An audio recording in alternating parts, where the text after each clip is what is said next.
Rahayu, Rahayu, Rahayu Sagung Dumadi. Rahayu, Rahayu, Rahayu Sagung Dumadi.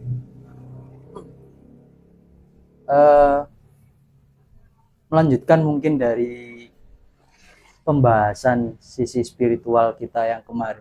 Jadi kembangan mungkin ya dari hasil perjalanan saya itu ketika manusia sudah menjalankan spiritual yang sudah ada dalam dirinya, mereka pasti menemukan yang namanya paradoks, dualitas di dalam kehidupan, yaitu benar dan salah. Sedangkan kalau misalkan kita berdiskusi sebelum-sebelumnya itu kan ketika seseorang itu sudah bermasyarakat atau berkumpul dimanapun dengan manusia-manusia lainnya, untuk melampaui hal tersebut kan seseorang itu akan menjadi bijaksana ketika sudah melampaui benar dan salah. Sedangkan ketika kita menuntut ilmu, benar dan salah itu kan tetap menjadi objek untuk sebuah penilaian. Nah, itu bagaimana tanggapan panjenengan? Ya, terima kasih. Jadi begini, sebenarnya ini yang harus kita pahami. Benar itu tentu ada beberapa tahapan, ya kan? Benar menurut kita, benar untuk kebanyakan orang, atau mungkin yang dinamakan benar absolut, yaitu kebenaran hakiki yang mungkin dimiliki oleh Sang Pencipta itu sendiri. Di dalam ilmu spiritual, sebuah kebenaran itu adalah sesuatu yang bisa diterima baik di dalam dirinya dan bermanfaat bagi dirinya, dan kemudian kebenaran yang bisa diterima untuk kebanyakan orang atau banyak orang, atau mungkin juga bisa kebenaran yang hakiki yang mungkin kita nggak tahu, karena yang tahu hanya Sang Pencipta, Allah sendiri. Benar yang menurut kita, tentu kita mendefinisikan sesuatu yang tidak merugikan pertama untuk diri kita dalam mengambil pengertian bahwasanya ini tidak bersentuhan dengan sesuatu yang tidak merugikan, atau kita memahami secara realistis di mana apa yang kita lihat itu dan apa yang kita pahami itu sesuai dalam pengertian penanggapan nalar budi kita, pemikiran kita, dalam pemikiran jiwa kita atau kolbu kita atau batin kita bisa menerima. Itu benar untuk kita. Kemudian ketika benar itu kita sampaikan dan orang kebanyakan itu bisa menerima bahwasanya itu merupakan suatu yang bisa diterima dan dipahami secara objektif, realistis tentu, maka itu masih bisa dikatakan sebuah kebenaran. Apalagi ketika kebenaran itu atau benar itu sendiri bisa diterima di kebanyakan atau di seluruh umat, maka bisa dikatakan kebenaran yang absolut atau kebenaran hakiki, ya, kebenaran yang hanya dimiliki oleh Allah, atau yang dinamakan kebenaran itu dalam milik Allah. Nah, di dalam spiritual tentu setiap manusia mempunyai tempat makom atau kapasitas atau SDM yang berbeda-beda.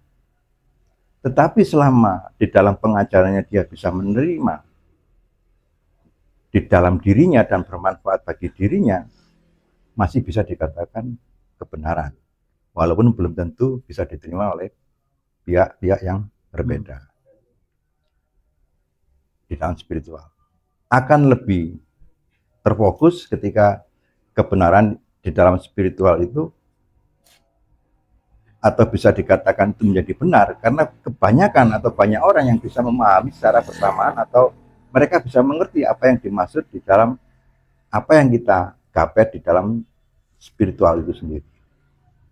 Itu kebenaran untuk spiritual. Kalau saya katakan salah, kita nggak bisa menggarisbawahi itu. Karena yang dimaksud salah itu ya kita pasti paham karena tidak sesuai. Tetapi di sini yang saya sampaikan, yang perlu saya sampaikan adalah bahwa kebenaran itu dari sebuah kebenaran itu sendiri. Nah gitu. Artinya kan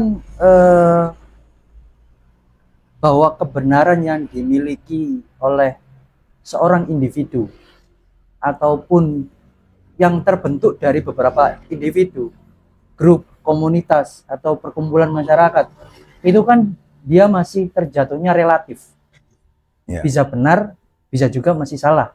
Artinya untuk individu satu bisa jadi benar, tapi untuk individu lain belum tentu benar.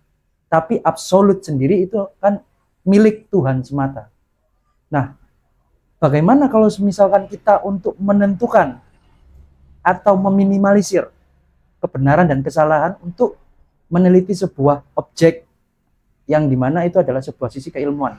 Kembali lagi ke SDM seseorang atau makam seseorang itu. Kita nggak bisa memaksakan sesuatu pengertian atau sesuatu yang bersifat, katakanlah ini sebuah kebenaran absolut yang kita sampaikan itu harus bisa diterima, itu kita nggak bisa. Tetapi kembali lagi saya menggarisbawahi salah dan benar itu hanya terletak pada sisi itu. Jadi salah itu maksudnya salah itu tidak pada dasar karena sesuatu itu tidak dianggap sesuai. Itu tergantung pengertian seseorang. Karena kebenaran absolut itu manusia nggak akan bisa menjangkau. Apapun itu karena kehendak Allah dalam sebuah keseimbangan. Nah, setiap tahap-tahap pengertian itu adalah seiring kemajuan bangsa itu sendiri atau orang itu di dalam menanggapi kebenaran. Maksud saya, kita nggak bisa menyalahkan seseorang atau itu suatu pengertian yang salah. Kita nggak bisa mengatakan itu. Tetapi itu sesuai untuk mereka atau itu sesuai dan bisa diterima untuk mereka, maka benar bagi mereka. Lantas bagaimana caranya ketika kita, seseorang orang yang sudah menyadari atau mungkin sudah memiliki kesadaran spiritual dengan proses perjalanan yang cukup panjang, ketika menemukan kondisi hal seperti itu di masyarakat, yang satu mengatakan benar, yang satu mengatakan salah. Bagaimana cara kita bersikap ketika ada di kondisi seperti itu? Ya makanya kalau seandainya kita itu mengalami dalam kondisi itu ya nggak apa-apa, kita biarkan karena memang pemahamannya sampai di situ. Kita nggak bisa memaksa. Kamu harus bisa menerima ini. Bahkan agama pun sama, kan begitu. Ketika mereka memberikan satu pencerahan melalui agama, ketika mereka memang hati-hatinya masih tertutup atau Allah belum membuka hati mereka atau belum mendapatkan sebuah hidayah, ya mereka tidak akan bisa mengerti dalam kebenaran itu. Tetapi apa yang dia pikirkan dan menurut dia benar ya silakan. Karena memang begitu. Kita tidak perlu memberikan sesuatu yang ini yang benar yang harus kamu ikuti atau pengertian ini yang benar yang harus kamu pahami. Nggak bisa.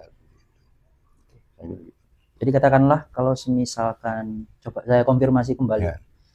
Katakanlah kalau semisalkan kita mengerucut untuk meneliti sebuah objek, ketika kita melakukan riset atau pencarian dan kita mengungkapkan hasil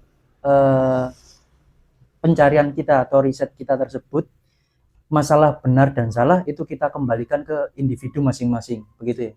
Ya, tadi sesuai dengan apa yang menjadikan objek di sini ya. Gitu. Kalau misalkan di dalam dunia spiritual, ya seperti yang saya sampaikan tadi itu. Tapi kalau kita misalkan mengarah kepada suatu penelitian, ya ini harus ditambah dengan sebuah wawasan di dalam baik akademik maupun mungkin secara otodidak dia belajar secara tersendiri ya bukan masalah sih. Artinya masih harus tetap menggunakan patokan untuk memvalidasi. Ya pasti ada rambu-rambu di situ agar menjadikan apa itu sebuah aturan yang bisa dipahami oleh kebanyakan orang.